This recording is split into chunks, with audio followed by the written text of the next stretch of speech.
One day, I unexpectedly ran into my ex-husband, who 30 years my junior had impregnated a college student and eloped. We're expecting our fourth child. It's pretty sad for a single childless woman, huh? He mocked. As usual, my ex-husband spewed heartless words at me, but I just laughed off his comment and retorted, "What? You don't know?" He didn't understand what I meant. Huh? I decided to tell my ex-husband the truth. I'm Scarlett, 56 years old. Previously, I ran a liquor store inherited from dad, managing it with mom and my husband. But 10 years ago, I decided to switch gears and started running a convenience store. However, running a convenience store meant constant staff shortages, forcing us, the owners, to work tirelessly without much rest. I married a man named David 30 years ago, but 8 years back, he eloped with a 30 years his junior after getting her pregnant. Soon after, I received a divorce application signed by David through the mail. I had no hesitation. I filed it at the city hall and finalized our divorce. For this reason, I haven't been able to claim any alimony in court, but I've been thinking, if I ever find out where David is, I'll go claim it. Initially, David and I had busy yet fulfilling days after our marriage. Upon marrying, David quit his job and started helping out at the store, but he was often out for deliveries and collections, leaving my still healthy dad and me to handle the shop. Dad was a friendly and skilled businessman, attracting many loyal customers and flourishing the business. However, once David started helping, complaints from customers increased, primarily about late deliveries and forgotten orders. Every time there was a complaint, Dad would personally apologize to the customers, but strangely, he never scolded David. I once asked Dad, "Why don't you ever scold David?" "I'm just grateful he's working at all." "I'll talk to him gently then." "Don't be too harsh." One night after work, I approached David. "There have been complaints about late deliveries," I said. Really? But I've been busy with various things. "So be it, but I've been pretty busy myself." There was absolutely no sign of remorse in David. 10 years later, Dad passed away from lung cancer. I always told Dad that if he didn't quit smoking, he would eventually suffer from lung cancer. And unfortunately, it turned out to be true. Just before Dad passed away, he said to me, "Take care of the store with Mom and David." Those were his last words. Because of what Dad said, I worked hard after he was gone. I thought Dad would scold me from heaven if I let this store go under. But sales kept decreasing year after year. Many customers drifted to convenience stores and supermarkets where they could buy alcohol easily. I discussed this with Mom and David. "It seems our kind of store is outdated. We can't go on like this." You're right. "I've been thinking maybe we should turn it into a convenience store. A salesperson from a convenience store chain has been visiting us frequently." Is it okay to start a new business? "The convenience store headquarters will send support." This is when David spoke up for the first time.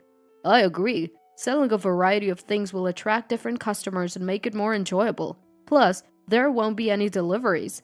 And so, the liquor store my dad left behind was reborn as a convenience store under a major chain. That was 10 years ago. The biggest issue since restarting as a convenience store was the shortage of staff. Even with help from the headquarters, it wasn't enough. So me, David, and even Mom had to work tirelessly every day as clerks. One day during this routine, David, clearly dissatisfied, said, I haven't had any time off at all. If I keep working like this, I'll break down. "You're right, but no matter how much we advertise, we can't get anyone to come." Delivering beer at the liquor store was easier than this. "I'm sorry for making it tough on you, David. I'll try to find some part-time workers." Please do. I need a human life again. After that day, I used every method possible to recruit part-timers. I had advertised before, but now I even paid to list in multiple job magazines and reached out to my college friends. And, thanks to those efforts, I managed to hire a few part-timers. Among them was a college student named Ava, and little did I know that hiring her would greatly change my life. Ava was cheerful and friendly to everyone. Even I, as a woman, found her smile incredibly charming. Sometime after Ava started working, I felt the number of customers at the convenience store had increased. Checking the data, I confirmed it. There was indeed an increase in customers, especially among men in their 20s. When I told David about this, he said with a pleased smile, "It's the Ava effect. I thought she was a good fit when we interviewed her." "Right, Ava is so cheerful, and the customers seem happy when she helps them." "You need to keep up with Ava." "I can't compete with a current college student." "That's true," David said, laughing heartily. Ever since Ava started working, David spent more time at the store. Moreover, he always seemed to be there during Ava's shifts. "David, you're scheduling yourself to match Ava's shifts, aren't you?" "Well, it's fine." "Haha, you caught me. It's more fun working with Ava around." "I wish you had been this motivated even when Ava wasn't here." "I'm always doing my best." I didn't respond to David's words. Ava seemed to enjoy working at our convenience store, and half a year had passed. Moreover, she brought in her friends as part-time workers, resolving our staff shortage. Indeed, Ava had become the savior of our convenience store. Yet, despite the staffing issue being solved, David still scheduled himself to match Ava's shifts. "David, you don't need to come to the store. It would be better if you took some time to rest." David replied with a sullen expression. "Is it wrong for me to work hard?" "I'm not saying it's wrong, but you were the one who said you'd break down without rest." "I'm working just enough to not break down. Leave me alone." For some reason, David was in a bad mood. I wanted to ask if David was hiding something, but he left before I could. A year had passed since Ava started working with us. She continued to work as usual, but she began to take time off more frequently. When I asked if she was feeling unwell, she only said she was fine. But her demeanor had changed. She smiled less. I consulted with David about it. "Ava has been acting strange lately. She smiles less and sometimes seems lost in thought." David for a moment before responding. "Ava is a young woman. She might have her own worries. We shouldn't pry too much." "I think so too, but I'm a bit worried." David said nothing more. 2 weeks after I noticed Ava's unusual behavior, she didn't show up for work without notice. It was unusual for her. She had always been punctual. When I looked at David to discuss this, he looked scared. "David, what's wrong? You seem off." David didn't respond to my question. That day, I worked Ava's shift at the store, and when I came home, I couldn't find David anywhere. When I asked Mom, she said she hadn't seen him for a while. I had a bad feeling and checked David's belongings. Most of his things were gone. I reluctantly called David's mobile, but it was turned off. Then, just to be sure, I called Ava's mobile and got the same message. I told Mom that I thought David and Ava must have gone somewhere together. David and Ava seemed to have gone somewhere together. Mom laughed, not taking it seriously. "That can't be. Ava is such a nice girl. She must have a wonderful boyfriend. Maybe she's with him now." "No, all of David's belongings are gone." "Really?" Mom's smile vanished, and she went to check David's room. "Yes, the travel bag that's always in that corner is missing." "That's right. They must have eloped." Just then, I received a call on my mobile from Ava. "Ava, what's going on? We were worried. This isn't like you."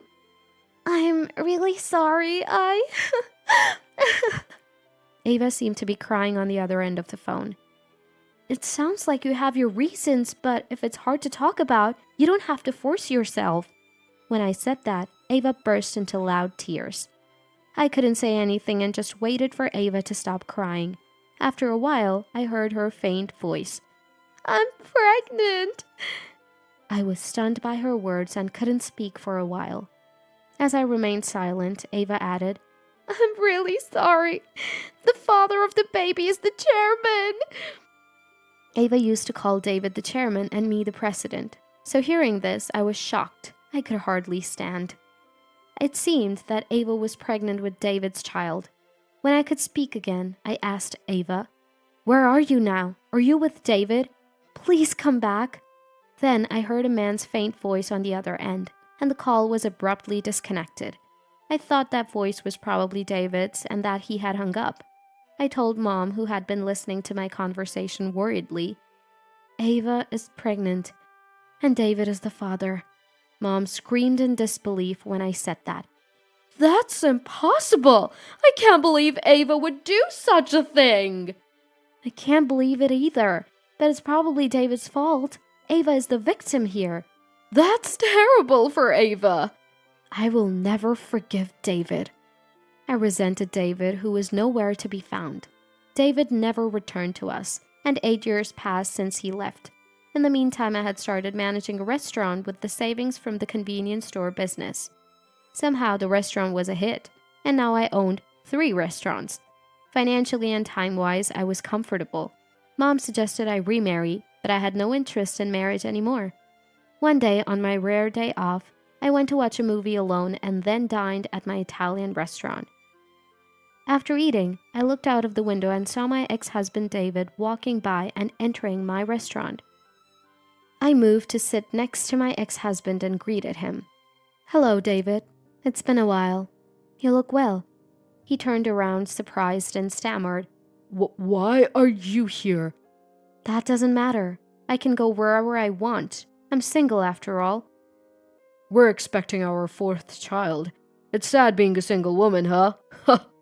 My ex-husband still spoke heartless to me, but I laughed off his words and replied, "What? You don't know?" Huh? "This restaurant you're sitting in is mine." He seemed not to understand what I was saying. What are you talking about? This is a famous Italian restaurant in the area. How could it be yours? Have you lost your mind? I chuckled and said, "It seems you don't believe me. Come with me for a moment." I whispered to the staff and took my ex-husband to the office inside the restaurant. As we entered, a man wearing a manager's badge appeared and said, Good work, President. Is this gentleman an acquaintance of yours? "He's my ex-husband, David." My ex-husband seemed to realize the situation as he listened to our conversation and was frozen in place. Shall I bring some coffee? "Yes, please, thank you." I turned back to face my ex-husband. "See, David, do you understand now? I'm now the owner of 3 restaurants, including this one." David turned pale. How did you become a president? "I worked hard after you left, David." That's good for you, but Ava is about to arrive here soon. Hearing that, I instructed the staff to bring Ava to us when she arrived. Soon, Ava was brought to us. She looked puzzled, but upon seeing me, her eyes widened in surprise, and she said, President, it's been a while. I'm still sorry for the trouble I caused. "Ava, you've always been such a conscientious person. How is your child today?" I left them with Mom. "Why did such a wonderful woman like you end up with David?" Hey, don't say weird things. Ava loves me. Right, Ava? Ava remained silent, looking down, tears streaming from her eyes. "All right, no need to show off how close you are. But David, aren't you forgetting something?" What? "Do I need to spell it out, or are you pretending not to understand? Which is it?" Just say it clearly. "Well, I will. 8 years ago, you ran away with Ava, escaping from me. Do you understand what that means?" My ex-husband's face turned even paler. You drove me away. I was speechless at his response. What nonsense to say I drove him away. "What are you talking about? When did I ever drive you away? Stop talking nonsense!" I was shouting, my face red with anger. David, surprised and intimidated by my fury, stayed quiet. Then Ava spoke up. President, please forgive me. It's all my fault. Ava said, crying, then broke down completely. "About the matter earlier, David will be paying my legal security deposit." Legal security deposit? What's that? Why? "Obviously, you left and later sent me divorce papers." You agreed to it, so it's fine, isn't it? "I never agreed to it. I always thought I would never forgive you, David." I didn't know that. "I also have the right to receive a legal security deposit from Ava, but Ava was a student back then, a victim tricked by you, David, so I'm not going to ask Ava for it. Instead, I'll take a substantial amount from you, David." Stop it. I don't have that kind of money. "Fine, let's fight it out then. I have a contract with the lawyer as a restaurant owner. I'll discuss the legal security deposit with him. Maybe you should hire a lawyer too. Hearing this, my ex-husband realized he had no chance of winning and his attitude and tone suddenly changed. Scarlett, can you please spare me from the legal security deposit? Suddenly a change in attitude. But my stance remains the same. I will definitely demand the legal security deposit and ensure you pay it in full, no matter what. Then Ava approached me, apologizing deeply. President, please forgive David. It's my fault for not refusing him when he approached me. Please, forgive him. Ava, I understand how you feel, but this is between me and David, and we were married, so your apology can't change anything. I'm sorry. Hearing this conversation, David, with a pale face, said, That's right. It's not my fault. Ava came on to me. I interrupted David, shouting angrily, Stop it! Such a pathetic excuse. You are the worst, David. Ava, hearing his words, broke down crying. I went over to Ava and said, Ava, staying with such a man won't bring you anything good. It's your decision, but let me give you some advice. Please, Scarlett, forgive me. No, I will never forgive you. I called the manager over. Manager, these people are leaving. Please see them out. The manager looked surprised at the apologetic pair. A month later, Ava came to my house. President, I'm really sorry for everything. I divorced David recently. I couldn't forgive what he said the other day. Is that so? What will you do now? My mom agreed to look after the kids, so I will work. It's going to be tough, but I plan to raise the 4 children by myself. Ava, how about working at my restaurant? I can hire you right away. Hearing this, Ava's face lit up with a smile. Really? Thank you so much. Honestly, I was worried about finding a job. If you're okay with it, you can start working tomorrow. Of course. I'll do my best from tomorrow. Thank you. If you work hard, I might even make you a manager in the future.